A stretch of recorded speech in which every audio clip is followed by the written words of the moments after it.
Hey, we're Saints. Father Chris here. Welcome to our crucifixion live stream. Glad to have you beautiful people with us. And Deacon Greg, as always, we is live having a conversation. And we're going to talk about pressure.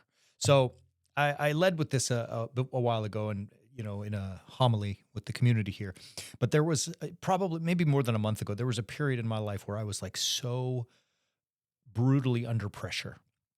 And forgive me as I get a little personal with it, but there was just a million and one things happening all at the same time, like in no particular order. Within our team here, we had some hiccups within the workings, the inner workings of the team. We had to work them out, and it wasn't really a big deal, but it was enough that it caused significant amounts of stress. Um, we had a beautiful, beautiful assistant pastor here in the community to help us, and he was yanked away from us to go to another church. Anyways, we miss him dearly, but that puts a huge burden on, right? I mean, like if you think about it, we have 1,000 people that we deal with in our community, and that's you and I, man. You know what I'm saying? And there are some things Mhm. that I can't do that you do, and vice versa. I mean, it's a lot of pressure. Again, all of our people are awesome, but there's 1,000 of them. There's only two of us. Um, there was, in my personal life, I was, I don't have tons of money, but I want to do whatever I can to set my wife up so that if I drop dead tomorrow, she can raise my girls, no problem, put them through college, get them married off, and then, all that stuff. Well, I had what for me, maybe not for others, but for me was a significant business opportunity that would have really taken a lot of pressure off of me to give security to her in the event that I dropped dead. But in the process of getting that security, and finding that relief from the pressure, it was incredibly filled with pressure. I mean, it was like it was I don't even know what the word is because I don't know business very well, but it was enough that I was like pulling hair out.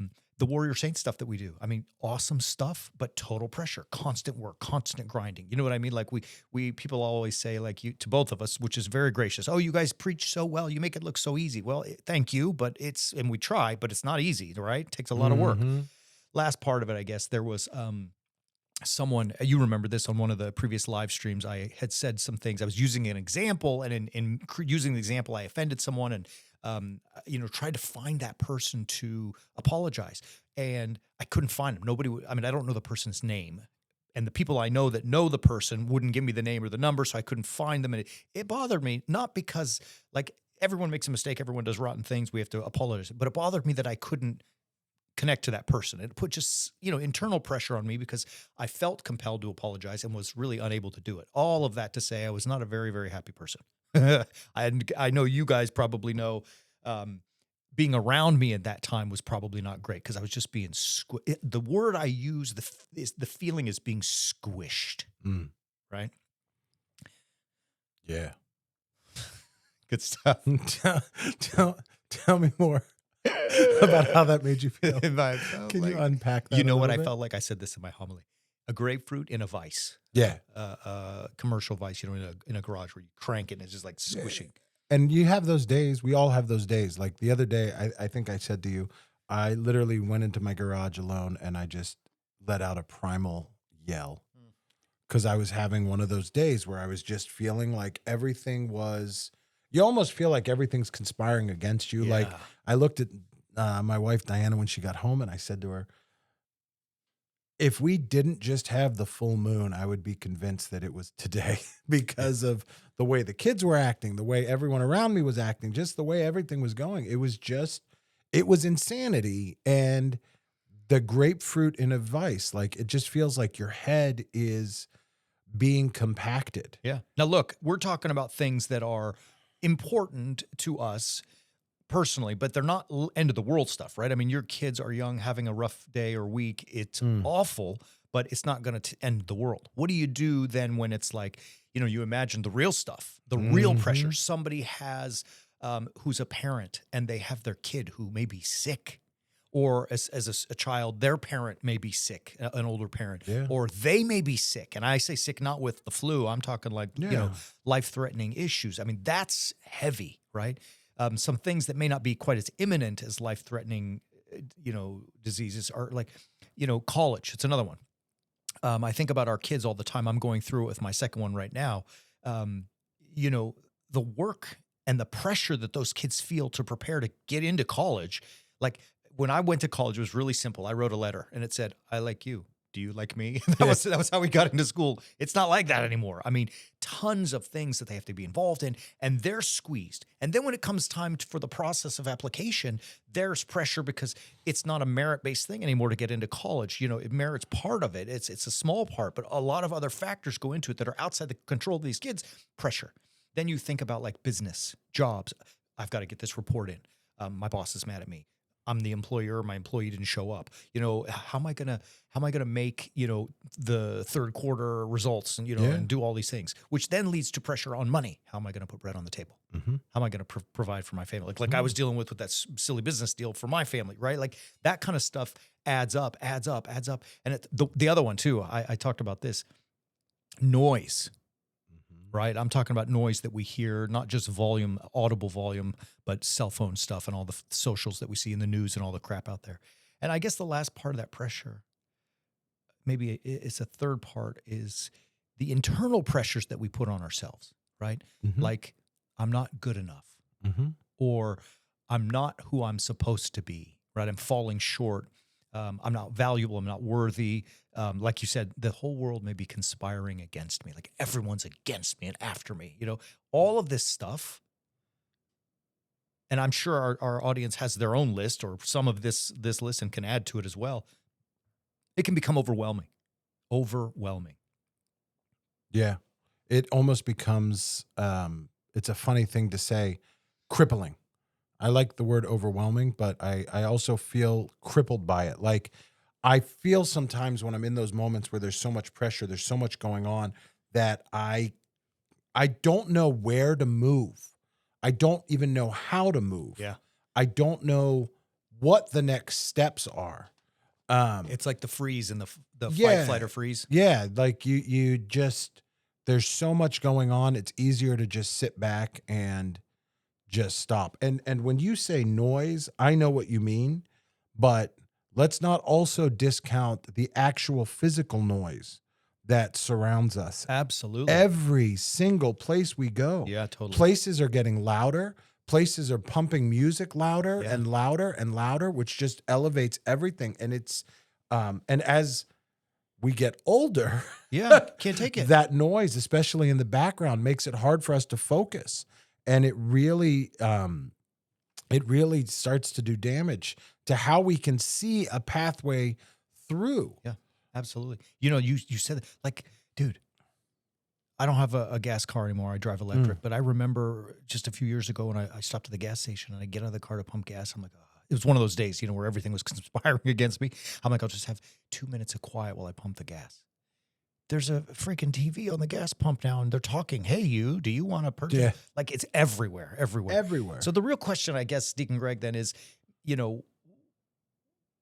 how do we get through that? How do we deal with pressure? I mean, we've pounded it, to death. It's there, and we all know it. Everybody has it. Everybody feels it. They all know what we're talking about. How do we deal with it? Well, I think it's great that you've set the stage the way that you've had, that you've just set that stage. I think there's got to be a way through it. Yeah. And we talk a lot about crucifixional living, and I think that is the way through it. Yeah. I mean, the way that you get through all of that is by following God's commandments. I mean, they lead unto life. They work us through there. And I'm excited to see how we move things out throughout this discussion, to see how that gets played out and where that all goes. Okay. You're onto it, I think. I agree with you. Obviously, I agree with you. I mean, crucifixional living is our thing. And it's really exemplified for us in the Gospel of Mark, right? Mhm. Okay. I mean, all over Scripture, but in the Gospel of Mark, we see in chapter 8, there's an interesting phrase in the Gospel of Mark, enti odo, on the way or in the way. Jesus is constantly in the way or on the way to Jerusalem. Sometimes you may hear it translated as the road or, the path, whatever, but it's enti odo, in the way. And now he's on the way to Jerusalem. And in chapter 8, he says to his disciples, who do people say that I am? Who do men say that I am? To which they respond. Peter actually responds. Well, some of them respond. Some say, Peter said in a moment. Some say you're John the Baptist.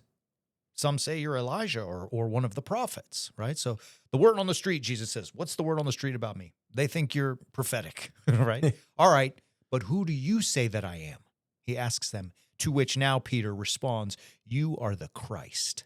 right? So Peter is responding, all right, like literally the one that we've been waiting for, the promised Messiah, the Christos, the anointed one.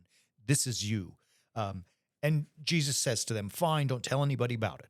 Now, the very next verse after that, he's been declared the Christ by his closest and by Peter, the rock, no less. He then says to them that the Son of Man is going up to Jerusalem where he will suffer, and the Pharisees and scribes and all the elders, and they will put him to death and beat him, mock him, scourge him. And on the third day, he will rise. Now, you just said, I asked you the question, who do people say that I am? You told me they said I'm a prophet. Then I went specific. I said, who do you say that I am? They said, you're the man. You're the Christ, right? The man. Okay, now we've established that. Here's what the man is going to do. He's going to have to go to the cross. And there will be a result at the end, a third day resurrection, the empty tomb. But Peter doesn't like it. He's probably still stuck in worldly patterns, and he says, look, Lord, no. It says in Greek, the word is harsh, that he began to rebuke him. To which Jesus responds, like, could you imagine, like we were talking about this, in worship the other day, like, could you imagine you rebuking the Lord? I mean, to rebuke anyone, for heaven's sakes, but the Lord. And Jesus sees everybody else looking around at him, and it says he took Peter, began to rebuke him, and said what is, in my estimation, the nastiest phrase in all of Scripture: get behind me, Satan. Right? It's the only time here in the other gospel, the parallels in the synoptics, where Peter is called Satan. Peter's the only one who's ever called Satan, right? And you are not on the side of God, but on the side of men. Right? So you, Peter, are satanic in this moment. You just declared me the Christ. I'm telling you the Christ is going to the cross unto victory. You're telling me, no, let's do it my way. That's satanic. That's on the side of men, not of God. Get behind me, right? And then he turns to the people to set them straight and says, if anybody wants to be, this is, I think, 34, right? Verse 34. If anybody would be with me, he must take up, or she must take up their own cross and follow me, right? So all of that rambling to say, look, the message, as I see it, to answer our question about how do we deal with pressure. I mean, you could imagine that the crucifixion that Christ knew, inevitably knew was coming, was probably more pressure than you or I or anybody ever feel.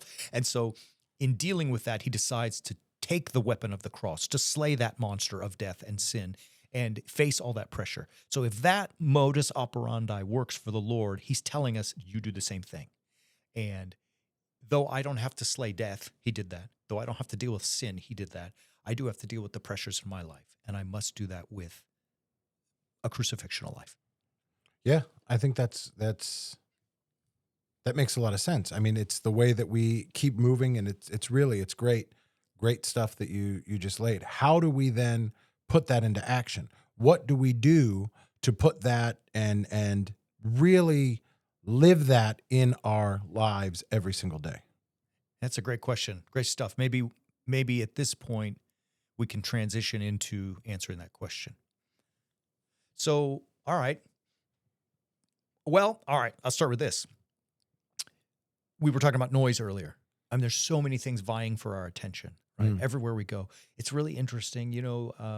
Everyone probably plays, a time waster game on their cell phones when they're, not wanting to be bored. And mine is Solitaire. It's an old one.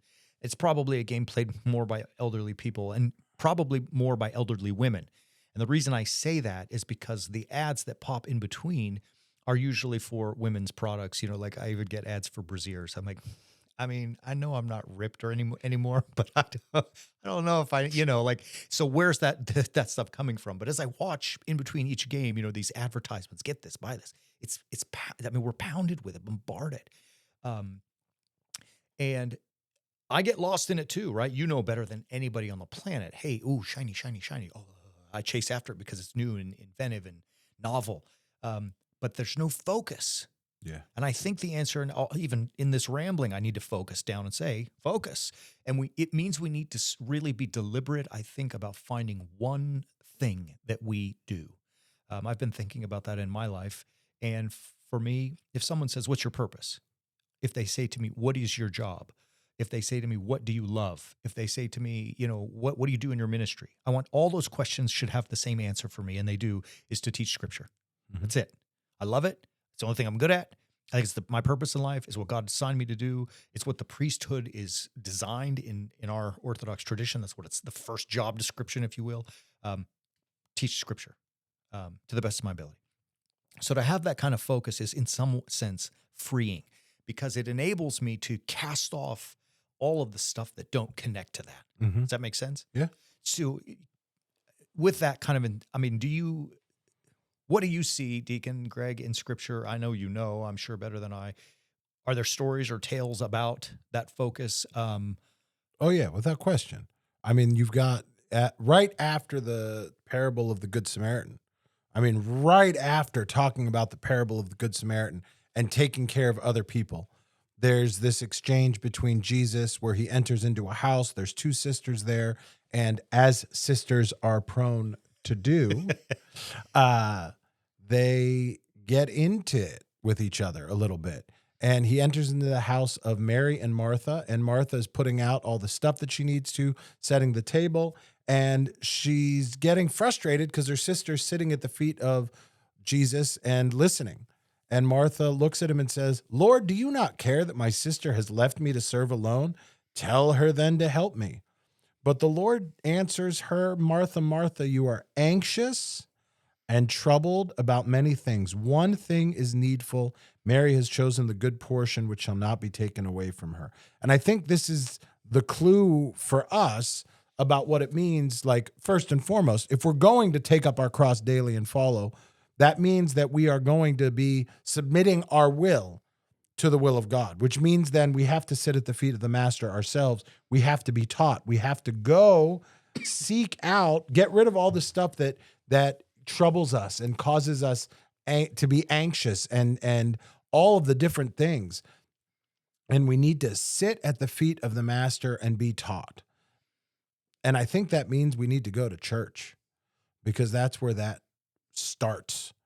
And then we need to go to things like Bible studies, and then we need to get out there. I mean, that's what I hear. I hear very practical things in this story of Jesus's encounter with the two sisters. Like there's very clear action steps that we are called to be taking. Yeah, totally. You see something different? No, I was just thinking about it. I mean, Mary and Martha it's a great example because, he's clearly, as you said, delineating. Yes, I mean, think about this. Imagine the power of the story. Martha is serving. Mm-hmm. She's serving another, and service to other is, par excellence, God's commandments in Scripture, from the first page to the last. I mean, everything is about other, taking care of other. And here Martha is doing that. And yet Christ says Mary has chosen the one thing that's even more, that's needful, right? Mm-hmm. And that is, as you said, to sit at the feet of the master and learn his word, which would ultimately lead Mary back into a Martha type of position to serve. I absolutely. But it was fascinating that service is so important, and yet Christ is telling Martha, go do it, but she's in the right spot. And it comes right after the parable where he is talking about taking care of the other. Yeah. It comes, I mean, literally, because we read Scripture as a totality, even though we fragment it and read individual stories, it's coming and it's deliberately there right after he's telling this story about taking care of the other and being the one to do what you need to do. But then he puts that into context. If you're going to do it, you got to learn how to do it. And you got to learn how to do it by sitting at the feet of the master. Yeah. I think it's absolutely fabulous. I love this stuff. Are there, if we transition, some real practical steps that we can take so that we know exactly how to do that in our lives? Yeah, it's good stuff. I think, to your earlier point, I mean, yes, you got to go to church. You got to come study Scripture. I mean, we have stuff out there, right? I mean, if people can't make Bible studies, we have all our Understanding the Bible series. Mm-hmm, It's so easy. It's not easy. It's simple. It's clear. Those things are important. Those things can be done. We have to be done because it's literally us coming to sit at the feet of the master, right? And then I guess to wrap it all up here at this part would be the third chunk is that we have to take some effort to really find our purpose, right? Our focus. Like, as I said, all I do is teach Scripture. That doesn't mean I don't do my chores at home, right? I mean, I still have those things to do. I still have to come to work and earn my money to pay for my family and bread and food and earn a shelter. And you know what I'm saying? Like those things don't go away. I still have to take my car in for service. My kid's got a flat tire. I still had to deal with it, right? But it's now I'm not just chasing a to-do list, nor am I chasing all the emails that other people send to me to create my to-do list, what they want. I'm chasing now when I deliberate. So I focus, I found my passion and I just go for it full bore. I think that's the answer is that, be fed at the feet of the master, realize that that's in service to other, and then find your specific purpose and go get it. So Yeah. great stuff. I think it's awesome. I once you get out there and start doing it, you've got to then, I know you mentioned earlier, clear everything out of your way and block all of that kind of stuff. Are there practical tips about how to actually do that? Yeah, totally. Great question. Creating the space to be able to focus on what you have been called to focus on, you must say what I believe to be the second most powerful word in the English, in any language, but in the English language. The first most powerful being Lord have mercy. But after that, man, the most powerful words in the English language are no, is no. And it requires that we say no to all of the requests that we get for our time. We all know how many things are pulling at us and on our time. I mean, as we mentioned, I think we mentioned it last week. You and I, we've got a beautiful team around us, both in our pastoral staff and also with our clergy team and so on. But dude, we're fighting hard, just two of us to deal with 1,000 people. I mean, there's a request that comes into your inbox and my inbox every 4 minutes, right? Or 4 seconds, it feels like. And, in order to serve them, things have to go. Things have to go out of our life because there's just not enough time in the day to do it. Even more so, sometimes their requests have to go because our main focus is to teach the gospel, right? And so you can only do so much, so many things that you have to say no. Let me say it like this. I'm probably going to get the numbers wrong. You guys use your calculators and do the math, but you remember we did this.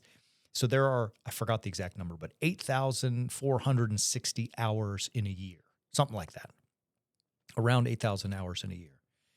And if you and I were to do the following, sleep 5 hours a day, and that's it, which we obviously know is not enough sleep. It's not adequate. But if that was, so we slept those 5 hours, 7 days a week. And the only work that we did was our Sunday duties for 3 hours.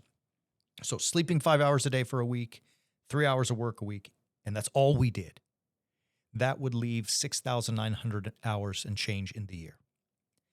With our 1,000 people, that means we have 7 hours, less than 7 hours a year to give to people, right? Now, you can see the absurdity of the ability to try to handle that. But then if you really think about it, we certainly do more than 3 hours of work a week, right? That doesn't include real sleep. It doesn't include meals. It doesn't include exercise. It doesn't include your wife, your children. Yep. It doesn't include lunches, dinners, baptisms, weddings, funerals. It doesn't include counseling. It doesn't include any of it. So you can see it's like an absurd thing in order for us to take care of everybody. And we do our best, and God help us. All of that rambling leads to this point. If I'm going to be efficacious in my teaching of the gospel of Jesus Christ, I cannot do it all. Right. And in order to not do it all means, baby, I got to say no. And I think a big part of saying no then becomes a second point that works into that. You have to reframe how you look at things. Because if you're reframing how you look at things so that you are now focusing in on what your one thing is, you've now changed your approach, and that becomes a new approach, which allows you to get through that pressure and allows you to start feeling like you have some more control and more abilities to do things. All right. So, I mean, what do you mean by that? I like that idea of reframing, the way we look at it. How does reframing your outlook on a situation or on the world at large help alleviate that pressure that we're even talking about? I don't get sucked into your pressure. I don't allow your urgency, your needs, your desire to have something be the most important thing. I don't let that become my most important thing. I don't let you suck me into that. I don't let you adjust. My focus is this. And with my focus being this, part of saying no to everything else means and might mean that I have to say no, like, I'm sorry, I am not going to get to that right now. I'll get to that when I'm able to get to that. I'm not going to focus on what you want me to focus on right in this moment just because you're standing in front of me screaming at me. You need to focus on this, right? Like the phrase that I could do without in my life right now, you guys are all going to think I'm a terrible dad, is Baba, watch this. Yeah. Yeah. Because I literally had to say to my daughter yesterday, if you're going to say to me, Baba, watch this, then it cannot be the exact same thing that you just did 2 seconds before when you said, hey, Baba, watch this.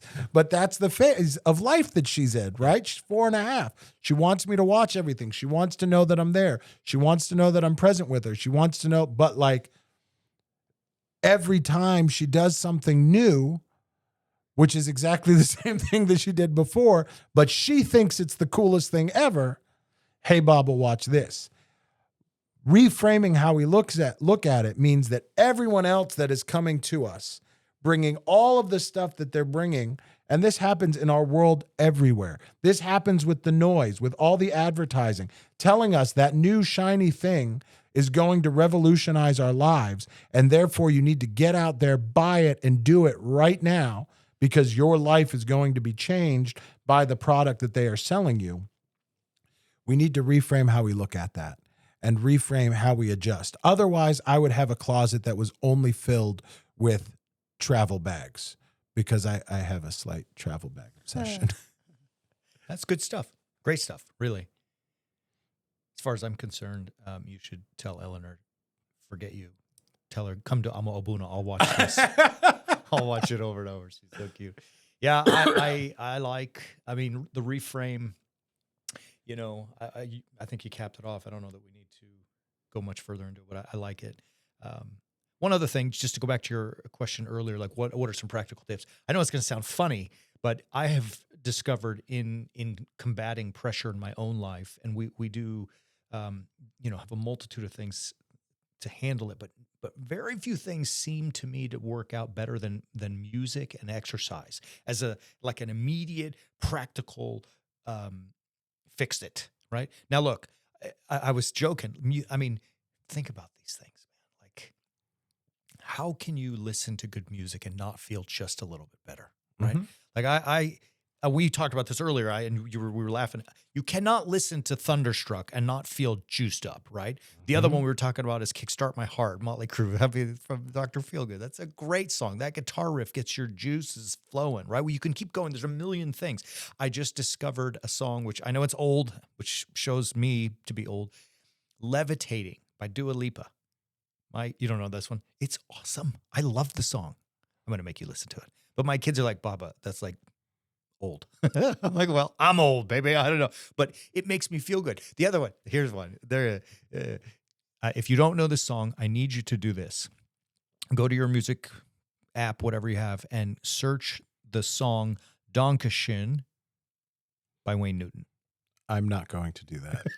I can tell you Come on, right man. now. It's a nice song, but the only way that you listen to Dankeschön is Ferris Bueller's Day Off. Yeah, I mean, but like, it's hard. How do you listen to a 12-year-old Wayne Newton with this high voice singing? It's so fun. It makes you happy. I mean, we're giggling and laughing about. We're not even listening to it. You see, like, so the point of making music, and there's a million other songs. I mean, like any song off the album Paul's Boutique by the Beasties. Boom. I mean, there you go, right? And on we go with the list. I mean, there's just a million things that can jazz us up. But I know they all have their own music that they like, not Wayne Newton, but it does something chemical, right? And so when I was going through that chemical, meaning in your brain, I mean, it's like it's releasing, you know, certain chemical agents into your brain that can not solve the problem, right? Wayne Newton is not going to fix my pressure, but he might offer me a bit of reprieve, if I can use that word, in my own mind, in order to gather myself, regroup, reframe, and then go back and get some. Mm-hmm. And, you know, it's not going to change the world, but maybe the way I look at the world. And I think the other one, exercise. Yeah, you have to. To your point about music, every so often there's days here where I have an errand that I need to run. Yeah. And it's an innocuous errand. But what I need to do is go, get in my car, put all the windows down, open the sunroof, and blast something. Thunderstruck. Usually it actually is Thunderstruck or Go by Pearl Jam. Yeah, That's oh, yeah. another good one. Yeah. But it's like, it's something that's loud that embodies, in my opinion, the angst of my teenage years and allows me to get where I need to go and just reframe my mind in that little moment just by having that little pump from the music. Yeah. It's so good. I mean, it is. And if you can combine, I know I was kind of steering us off into exercise, but if you combine music and exercise. That's why Sierra says, music make you lose control. Music make you lose control. Anyway. I don't know that one. It's fine. You can listen to it when I have to listen to Dua Dua Lipa. Here, watch this. Watch this. Watch this. That's so funny. I love it. Yeah, exercise is another one too. Obviously, that releases a bunch of juice into the bloodstream. I mean, I try to exercise every single day. I know you know this, and boy, the days that I don't, I regret it, feel guilty about it, all that kind of stuff. But I don't have quite the same mojo. You know what I mean?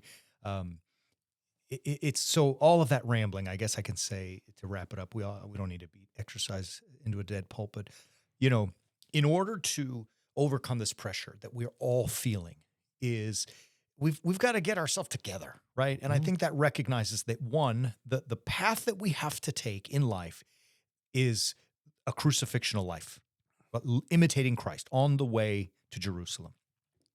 That requires, I guess, at the start that we have a focus. That, that Mary Martha stuff we talked about. Look, I teach scripture.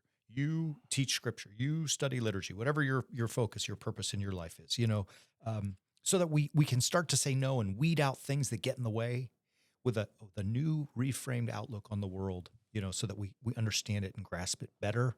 Mm-hmm. And then we listen to Thunderstruck and we're happy. Yeah, I think it makes perfect sense. I think it really just ties it all beautifully. And yeah. Great. I think it's awesome. All right. That was a fun one. I appreciate great stuff. Love you, beautiful people. We will, we enjoyed having you with us. Hope you enjoyed it. Share it, like it, all that stuff. Always check out our website. I mean, don't forget to check out warriorsaints.org. It moved to the other side now. It's here. So warriorsaints.org. Our Understanding the Bible series is there. So good. We're so proud of it. Prophet Amos is in final editing stages. So our newest offering about the Prophet Amos will be up there shortly. It's coming, people. Keep your eyes on it. Check it out. We'll be back Sunday at 9, 10 a.m., respectively, for Orthros and Divine Liturgy, and back next week to teach some more. Love you. Have a great weekend. And as always, keep walking on the way of the Warrior Saint.